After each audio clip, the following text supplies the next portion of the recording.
Votre grand journal du soir sur Europe 1 avec Nathalie Lévy. Et à 18h20, ce soir, votre invité est Lamine Garbi, président de la Fédération de l'hospitalisation privée. Bonsoir Lamine Garbi. Bonsoir. Bienvenue à mon micro sur Europe 1. Une enveloppe de 6 milliards d'euros prévue pour la revalorisation du personnel soignant sur secteur public, mais aussi privé. Voilà le montant de l'enveloppe qu'on connaît désormais. C'est ce que vous attendiez ? D'abord, je dois dire merci, parce que nous sommes pleinement associés à cette enveloppe.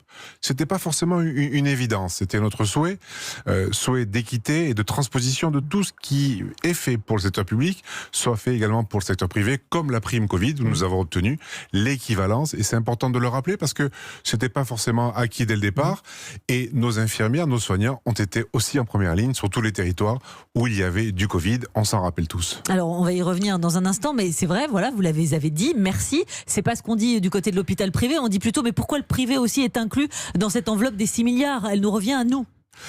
Bon, c'est peut-être la guerre publique-privée qui ressurgit de temps en temps, mais je ne veux pas rentrer dans ce débat. Moi, je veux rentrer dans le débat de la complémentarité. Cette somme-là, c'est pour revaloriser les salaires. Les salaires de nos soignants. C'est pas pour la direction, c'est pour les soignants. Et l'ensemble des sommes, et c'est important de le dire, qui vont être allouées. Alors, vous parlez de 6 milliards. Le ministre parle de 6 milliards. On sait d'ailleurs, on connaît la répartition pour l'instant, pour le privé, pour le public ? Pas du tout. Alors, j'espère que ce sera au prorata des masses salariales. Ce serait une logique. Nous représentons 130 000 soignants, ce qui n'est pas rien. Le secteur privé à but lucratif. Et l'ensemble du privé, c'est 250 à 300 000 salariés. Donc, on va demander que ce soit réparti selon les enveloppes. Ensuite, 6 milliards, c'est un chiffre qui est important, conséquent. Nous ne savons pas la répartition, vous l'avez souligné, et nous ne savons pas non plus si ce sera maintenant, dans un an, sur 2 ans. Voilà, oui. on ne sait pas. Ça fait encore beaucoup d'inconnus dans l'équation. Ça vous fait pas penser à un effet d'annonce, une nouvelle belle promesse, non ? Vous dites, on y est là. J'ai confiance. J'ai confiance parce que tout ce qui a été dit jusqu'à présent, je dirais, sur le cycle de la pandémie, a été tenu. Nous avons été accompagnés, nous avons une compensation de nos charges, c'est important de le dire, nous avons pu continuer à fonctionner. D'autres secteurs n'ont pas cette chance. Et c'est vrai que la solidarité joue vraiment de manière forte. Donc j'ai confiance. Maintenant, on va être vigilant. Oui, on va être vigilant. C'est la base. Il va falloir voir à l'usage, effectivement. Ouais. Mais quand même, parce que même si vous dites on va pas entrer dans cette guerre publique-privée, finalement, elle est assez logique. Il y a des choses. Qu'est-ce que vous répondez à ceux qui pensent que le déséquilibre, il est là d'emblée entre le public et le privé, à l'avantage d'ailleurs du privé ? Ce que l'on ne sait pas, c'est que, je dirais tristement ou malheureusement, nos infirmières sont moins payées que dans le secteur public. Nous avons des retards sur notre convention collective liés aux baisses de tarifs. Depuis 7 à 8 ans. Mais elles récupèrent avec les heures supplémentaires, avec des primes et tout ça. Hein. Il y a des primes. Vous l'aviez dit il y a quelques semaines. Il y a une convention collective qui est quand même plus souple, c'est-à-dire que l'on peut revoir le positionnement sur la grille, on peut nommer des cadres de service, des responsables de service, on a plus de souplesse, plus de latitude, effectivement. Mais la convention collective, et c'est quand même notre socle, est inférieure au secteur public. Donc, arrêtons de dire que nous sommes les privilégiés.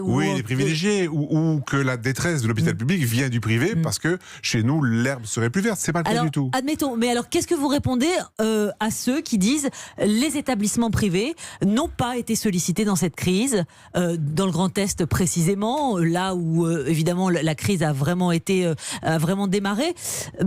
Vous n'avez pas été sollicités, donc finalement vous n'y avez pas le droit non plus. C'était au départ, c'était le 15 mars. Oui. Bien sûr qu'au 15 mars, il y a eu ce que j'appelle un retard à l'allumage, et il y a eu une semaine de flottement. Après, nous avons été pleinement sollicités.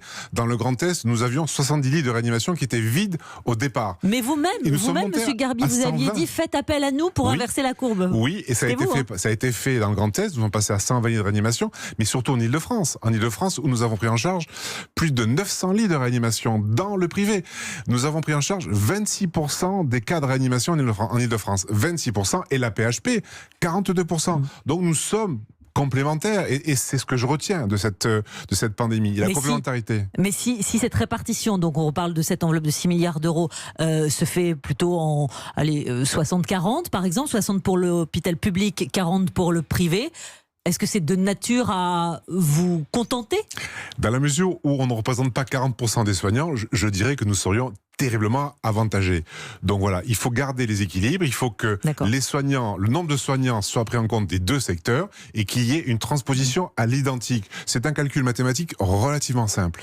Qui doit être concernés par cette revalorisation? J'entends par là, parmi les soignants, bien sûr, mais il y a le reste des personnels. Un hôpital, il ne fonctionne pas sans les techniciens, sans les informaticiens, par exemple. Les brancardiers, n'en parlons pas, les aides-soignantes, etc. Qui doit être concerné? Il faut qu'il y ait une différenciation dans la revalorisation. Il faut qu'en premier lieu, ce soit les infirmières, les aides-soignantes, et puis l'ensemble de la chaîne de soins. L'ensemble de la chaîne de soins. Parce qu'effectivement, donc les techniciens, le brancardier, le technicien participent à cette belle chaîne de soins et doit être revalorisé. Ça fait partie de ce qu'on appelle la négociation conventionnelle que nous allons mener.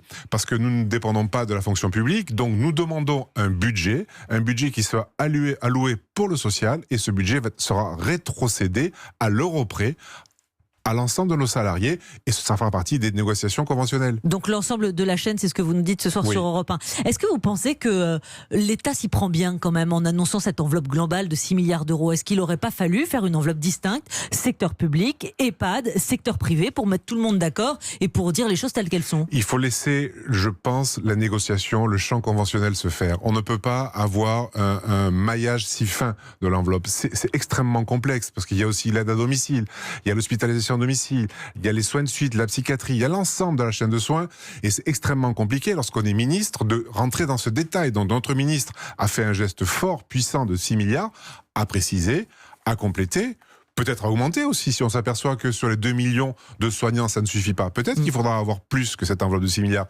Je ne le sais pas. Moi, je salue deux choses, le montant et le fait que nous soyons inclus dans la négociation. Si c'est 6 milliards sur 2 ans et non sur 1 an, Lamine Garbi? Je ne sais pas. Je ne sais pas. Mais si c'était ça, est-ce que ce serait décent? Ce serait, à mon avis, un petit peu juste, voire injuste. Voire injuste. Voire injuste. Donc, je n'ai aucune information. Je me demande juste ce qui va sortir demain des négociations avec le pilier RH du Ségur et Madame Notat. Alors à ce stade, globalement quand même, les réactions sont plutôt favorables quand on annonce 6 milliards, même pour le privé, les EHPAD et donc pour l'ensemble finalement des soignants. On va assez vite parce qu'on redoute une deuxième vague selon vous?